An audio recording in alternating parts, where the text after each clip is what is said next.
Hi friends, I'm Miss Stephanie and today we're going to read a book about gardening.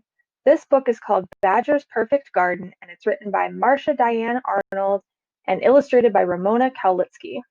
Let's get started, shall we? One spring morning, Red Squirrel found Badger surrounded by dozens of jars. The jars were filled with seeds. The seeds looked hopeful, just like Badger. What are you doing with all those seeds, Badger? Getting ready to plant. I gathered them late last summer and kept them in jars all through the fall and winter. Now I'm going to plant a perfect garden. Red Squirrel looked closer. They're all different. Yes, all kinds. Green and brown, flat and round, bumpy and smooth, whirly-curly and straight as my whiskers. Where did you find them? Some from Weasel's garden, some from the wildflowers near Dormouse's house. Some stuck themselves to my fur, and some floated in on the wind. You have so many, said Red Squirrel. You'll need help planting. Weasel brought his favorite rake. Red Squirrel helped Dormouse gather string. Badger studied his garden plan. You have to make sure the ground is perfectly smooth, said Badger. Everyone weeded and raked. When the earth was as smooth as the forest pond in winter, Badger pushed big sticks into the dirt. Red Squirrel and Dormouse stretched string between the sticks to make rows. Be sure the rows are perfectly straight, said Badger. Weasel found a twig to make holes for the seeds. Bumpy seeds in this row, round ones here. Keep the whirlies together, Badger directed. When the seeds were planted, Badger invited his friends to a celebration.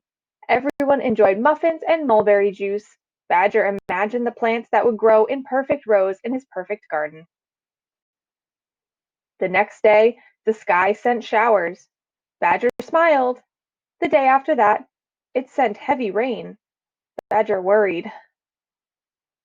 The day after, it sent a downpour. Badger grabbed his umbrella and rushed outside. He ran up and down the rows trying to cover his seeds. The rain kept pouring. Badger flung himself across the rows, doing his best to hold the earth together. Sticks and strings collapsed. The ground began to slide. Ah! Oh, poor Badger.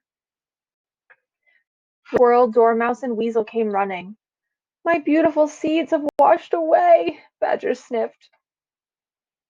Seeds will float on the wind again when the sunniest days come, comforted Red Squirrel.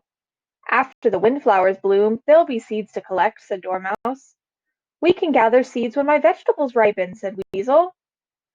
Collecting seeds is hard work, and besides, I'll have no perfect garden this summer, said Badger. Badger could not be consoled. He stayed in his house, busying himself with this and that. One summer day, in the middle of his afternoon nap, Badger heard a clamoring at his door. Badger, come look, cried Red Squirrel, Dormouse, and Weasel. Your seeds found another place to grow. Those can't be my seeds, said Badger, rubbing his eyes. They're all mixed up. They just rearranged themselves, said Red Squirrel. If you hadn't planted them over there, they wouldn't be here. Badger stared at the hodgepodge of colors, the jumble-tumble of shapes and sizes. They made him feel jumbly and tumbly too. It looks like a celebration. It's the most perfect garden of all.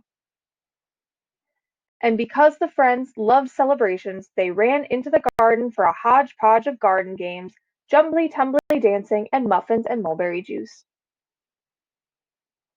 The end. What a great story.